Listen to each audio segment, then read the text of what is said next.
મિત્રો, આજે હું તમને નાઉન વિશે થોડી માહિતી આપીશ. શરૂઆત કરીએ આપણે એક સુવિચારથી.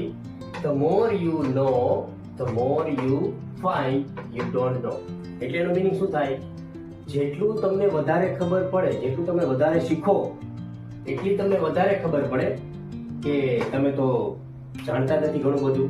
ઓકે, નાઉન નાઉન એટલે નામ કે સંજ્ઞા. A noun is the name of a person, place, animal or thing. એટલે નાઉન એ શું છે? તો કે નાઉન એ કોનું નામ છે? તો કે વ્યક્તિ, સ્થળ, પ્રાણી અથવા વસ્તુ, એનું નામ જે હોય એને નાઉન કહેવાય ઇંગ્લિશમાં. It may also name a feeling or idea. કે વિચાર, ફીલિંગ એટલે લાગણીના નામ પણ હોઈ શકે છે. Okay, kinds of nouns. નાઉનના પ્રકાર કેટલા? નાઉનના પ્રકાર, નામના પ્રકાર.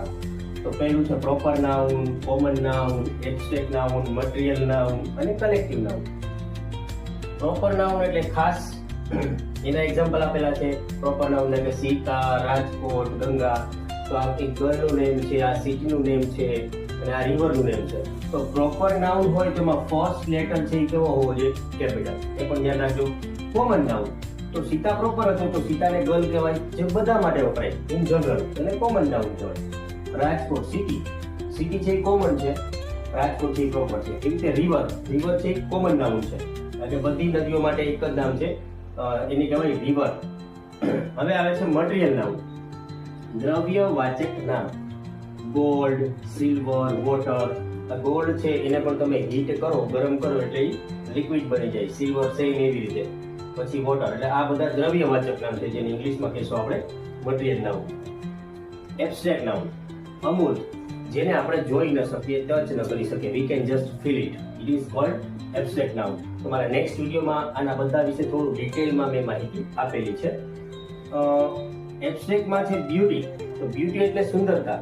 એ આપણે સુંદરતાને જોઈ શકતા નથી, કોઈ વ્યક્તિને જોઈ શકીએ છીએ, કોઈ વસ્તુને જોઈ શકીએ. કોઈ સારી વસ્તુ છે તો આપણે કહીએ કે આ વસ્તુ સુંદર છે, પણ એ વસ્તુને જોઈ શકીએ છીએ, સુંદરતા નહીં. ઓકે, એવી રીતે હીટ, હીટ એટલે ગરમી, તો આપણે ખાલી ફીલ કરી શકીએ, આપણે હીટને ટચ કરી શકતા નથી.